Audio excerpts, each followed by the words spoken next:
জান্নাতুন নাইম, নোয়াখালী জেলা, প্রাথমিক তৃতীয় ধাপের সুপারিশপ্রাপ্ত একজন শিক্ষিকা। সর্বপ্রথম আমি মহান রাব্বুল আলামিনের কাছে কৃতজ্ঞতা প্রকাশ করছি। আজকে রমজানের দ্বিতীয়তম দিনে আমাদের জন্য যে রহমত তিনি নাজিল করেছেন তার শুকরিয়া জ্ঞাপন করছি, আলহামদুলিল্লাহ। এরপরে আমি জাতির কাছে, রাষ্ট্রের সবার কাছে আমরা ক্ষমা চেয়ে নিচ্ছি। আমরা কৃতজ্ঞতা প্রকাশ করতেছি। অনাকাঙ্ক্ষিত কিছু ঘটনা ঘটে গেছে। আসলে মানুষ মাত্রই আবেগপ্রবণ, আমরা আমাদের আবেগকে সংযত করতে পারিনি হয়তো, সেজন্য আমরা পুরো রাষ্ট্রের কাছে আমরা ক্ষমা প্রার্থী, আমরা ক্ষমা চাচ্ছি। আমরা জাতি গড়ার কারিগর।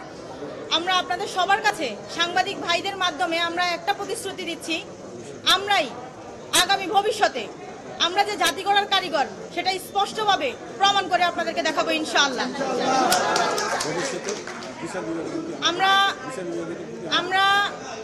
আমি ধন্যবাদ জানাচ্ছি আমাদের প্রধান উপদেষ্টা ডক্টর মোহাম্মদ ইউনূস স্যারকে। আমি ধন্যবাদ জানাচ্ছি আমাদের অধিদপ্তরের যারা ছিলেন। আমি ধন্যবাদ জানাচ্ছি প্রাথমিক ও গণশিক্ষা মন্ত্রণালয়ে যারা ছিলেন। আমি পুরো মন্ত্রণালয়কে ধন্যবাদ জানাচ্ছি। আর সর্বোপরি সবচেয়ে বেশি কৃতজ্ঞতা এবং সবচেয়ে বেশি ধন্যবাদ জানাচ্ছি আমার এই মিডিয়া ভাইদেরকে, যাদের কারণে আমরা আমাদের মনের আবেগগুলো, আমরা যেভাবে আমাদের মনের আক্ষেপগুলো আছে আপনাদের মাধ্যমে আমরা পুরো জাতির কাছে প্রকাশ করতে পেরেছি। সেজন্য আপনাদের সবাইকে অসংখ্য ধন্যবাদ। আমি তালুকদার পিয়াস, প্রাথমিক তৃতীয় ধাপে সুপারিশপ্রাপ্ত একজন শিক্ষক। আপনারা জানেন যে 6531 জনের যোগদানের কোনো বাধা নাই, এরকম একটি রায় আমরা পেয়েছি, যে রায় আমরা সন্তুষ্ট এবং আমরা বিচার বিভাগকে এবং পুরো বিচার বিভাগের যারা কলাকুশলী ছিল তাদের প্রতি কৃতজ্ঞ।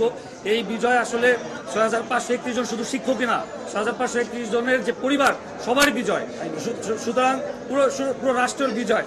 আর একটা বিষয় বলবো যে দেখেন, এই যে আমাদের 2 থেকে 3 মাস আমাদের সাথে যেটা হয়েছে, এরকম হ্যারাসমেন্ট যেন কারোর সাথে কোনোভাবে কারোর সাথে না হয়, কারণ আলটিমেটলি এই 2 মাসে পিছিয়ে পড়াতে পুরো জাতিরই একটি ক্ষতির দিকে যাচ্ছে।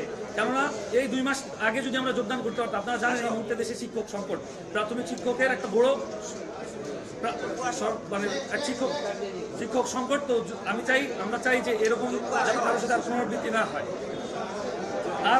আর আমাদের যে সাথে গত রায়ে যেটা আমরা যেটা সাথে সম্পৃক্ত ছিলাম, এটা অনাকাঙ্ক্ষিত, আমরা আবেগপ্রবণ হয়ে পড়েছি। আমরা ভবিষ্যতে চিন্তা করবো এরকম যেন আর কোনো কিছু পুনরাবৃত্তি না হয়।